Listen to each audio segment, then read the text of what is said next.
Fala galera do canal, eu sou Rodolfo Dira aqui e agora vamos dar continuidade ao nosso curso de Introdução à Teoria do Raio. Hoje a gente vai dar continuidade àquela nossa aula de laboratório em que a gente está utilizando as fórmulas analíticas para validar o nosso experimento numérico do traçador de raio utilizando o pacote de processamento sísmico Madagascar. Hoje a gente vai obter o tempo de trânsito e a distância horizontal percorrida pelo raio. Vai verificar se as fórmulas analíticas correspondem ao valor obtido com o traçamento. Então, primeiramente, vamos começar pelo valor aqui de x.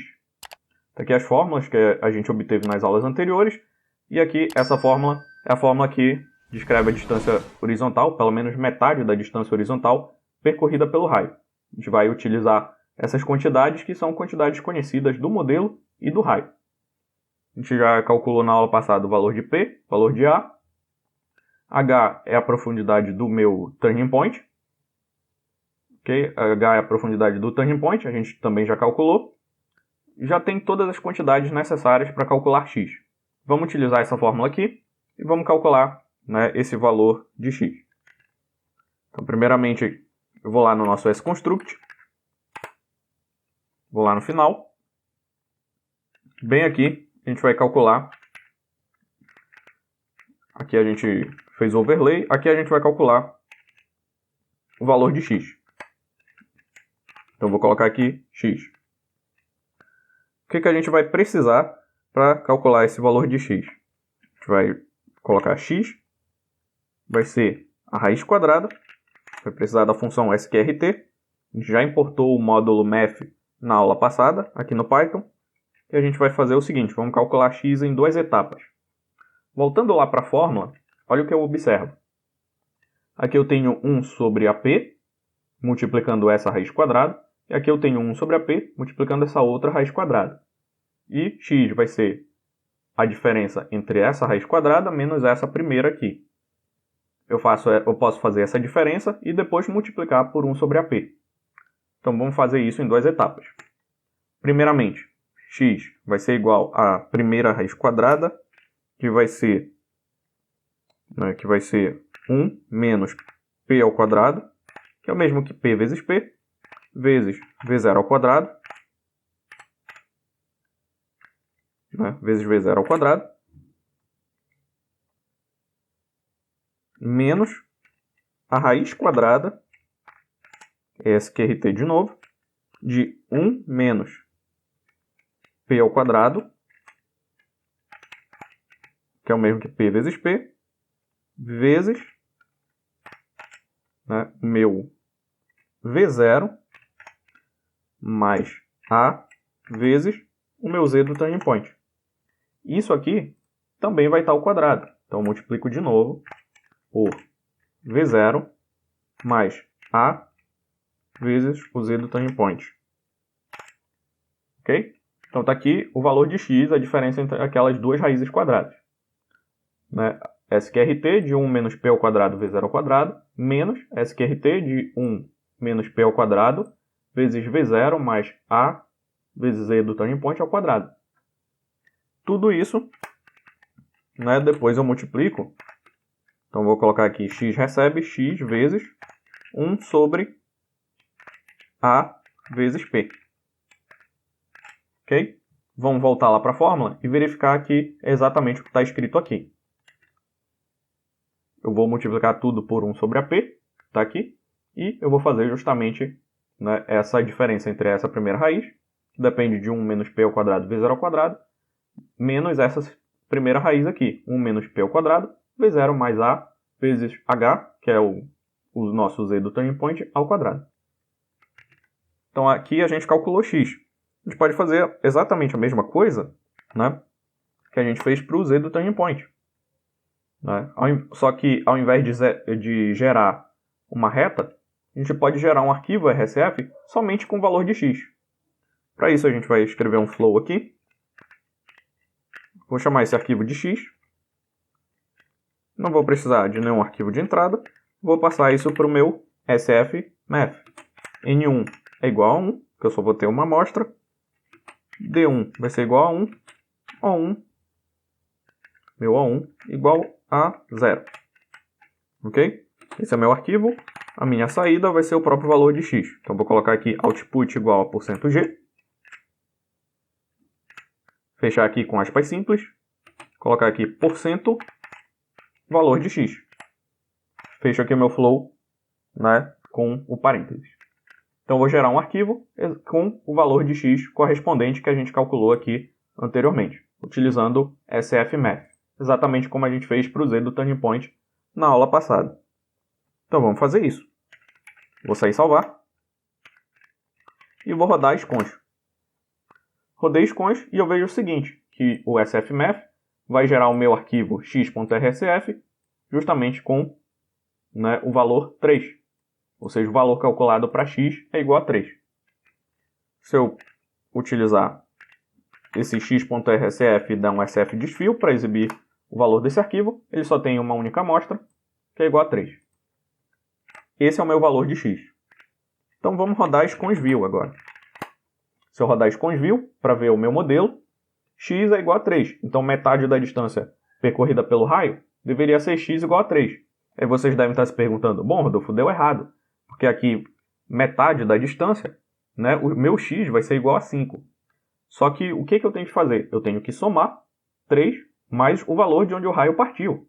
Ele partiu de 2. Então 2 mais 3, eu vou ter 5. Exatamente metade da distância aqui no meu modelo. Né? É o meu x, né, do meu turning point. E se eu quiser a distância horizontal total percorrida pelo raio, eu somo mais 3. Então 2 mais 3 vai me dar 5. 5 mais 3 vai me dar 8. É exatamente o ponto onde o raio retorna. Ou seja, a distância horizontal percorrida pelo raio é 3 vezes 2, ou seja, 6. E aí 2 mais 6 vai dar exatamente 8, que é o ponto de retorno do raio. Então, a gente calculou a distância horizontal corretamente. E ela bateu aqui com o obtido através do traçamento de raio. Para finalizar, falta somente o tempo de trânsito. Como é que a gente vai fazer isso? A gente vai precisar lá da fórmula para o tempo de trânsito do raio. Então, antes aqui do tempo, eu tenho aqui a minha fórmula para o tempo de trânsito. Antes do x, eu tenho a minha fórmula para o tempo de trânsito. Vai ser 2 sobre a vezes o log deste termo aqui. VH é a velocidade na profundidade do turning point, V0, né, e vezes essa outra razão, dependendo dessa primeira raiz e dessa segunda raiz. A primeira raiz é a função de V0, a segunda raiz é a função de VH. O que falta somente daqui, que a gente desconhece, é VH. VH é justamente a velocidade no turning point. O turning point a gente calculou na aula passada, basta substituir na nossa fórmula. Na fórmula para V de Z. A gente já tem o Z, que é o nosso turning point. Substituindo aqui, a gente vai ter V do turning point, né, que aqui ele colocou como V de H. Então vamos fazer isso. Então, primeira coisa que a gente vai precisar, vou abrir lá o nosso sconstruct. Vou lá para o final do arquivo. Aqui a gente fez o x. Agora a gente vai calcular t. Né? A gente vai calcular t. Vou só subir isso aqui. A gente vai calcular agora o t. Primeira coisa, a gente vai precisar calcular v de h. V de h vai ser v0 mais a vezes o nosso z de h. H é o turning point. Então eu vou ter z do turning point que a gente calculou anteriormente, na aula passada. E agora eu posso utilizar, né, a minha fórmula para calcular o tempo de trânsito t. Vamos voltar aqui. Vamos fazer também em 2 etapas. Primeiro a gente vai calcular essa multiplicação dessas duas frações. Depois a gente vai aplicar o ln e multiplicar por 2a. 2 sobre a. Né? Vamos fazer isso. Então, primeiramente, eu vou ter VH sobre V0, que é a primeira fração, multiplicando a segunda fração. Essa segunda fração é um pouco mais complicada. Ela vai ser 1 mais a raiz quadrada, SQRT, de quem? De 1 menos P ao quadrado vezes V0 ao quadrado. Então está aqui, 1 menos P ao quadrado vezes V0 ao quadrado, 1 mais essa raiz.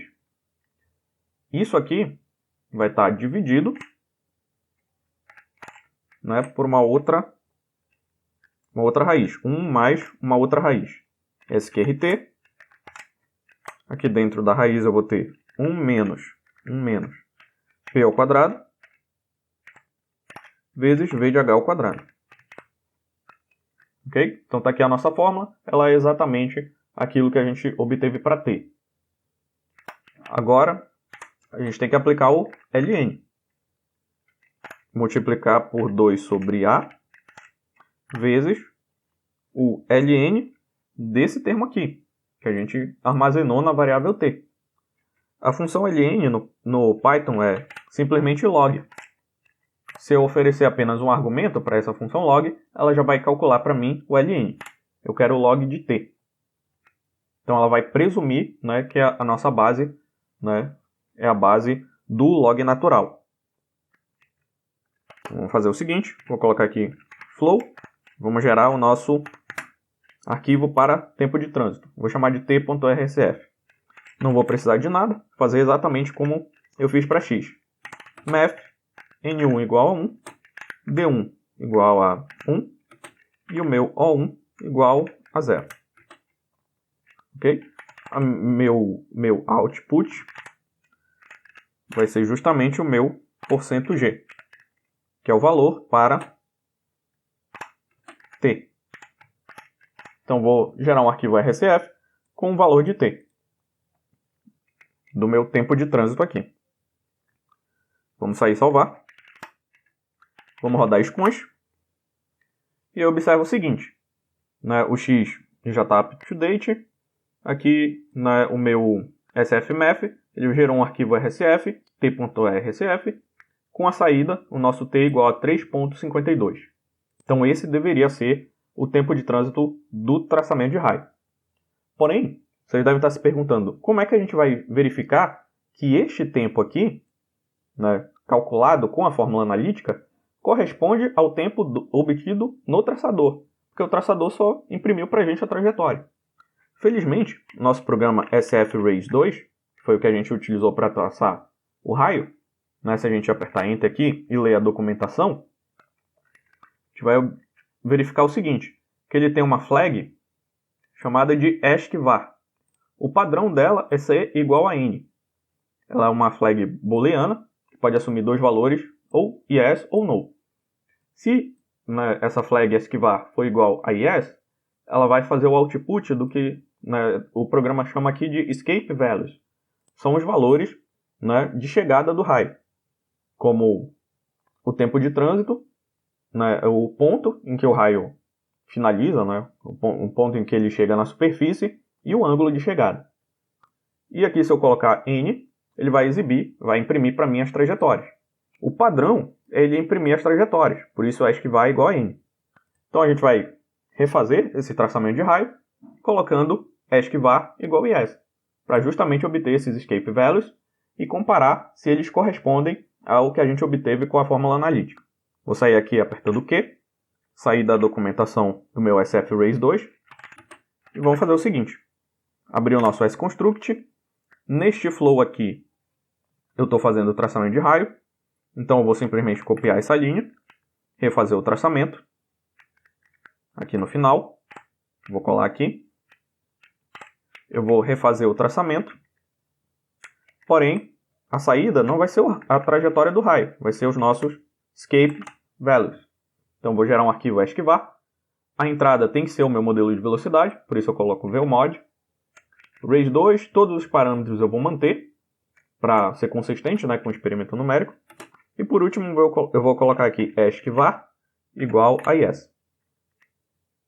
Ok? Então aqui no meu arquivo ASCII-val eu vou imprimir os valores de escape do raio. Vamos sair e salvar. Vamos rodar scons. Rodei scons aqui. O programa sfrace2 vai me informar que ele vai disparar o raio exatamente da posição anterior, z igual a 0, x igual a 2, e gerou aqui o meu arquivo asciival.rsf. A gente pode exibir esses valores com sfdesfio. Então, asciival.rsf, vou exibir com sfdesfio. E aqui eu tenho 4 valores. O primeiro valor é a posição, é a coordenada x do raio, né, na última amostra. Então, vai ser onde o raio atinge a superfície. Né? Aqui é aproximado, então é x igual a 0. o valor em y, que o raio atinge a superfície. Aqui é y igual a 8, aproximadamente 8 km. O tempo de trânsito, 3,52, 6, né? E o ângulo em grau. O ângulo de chegada do raio em grau, 45. Vamos fazer o seguinte.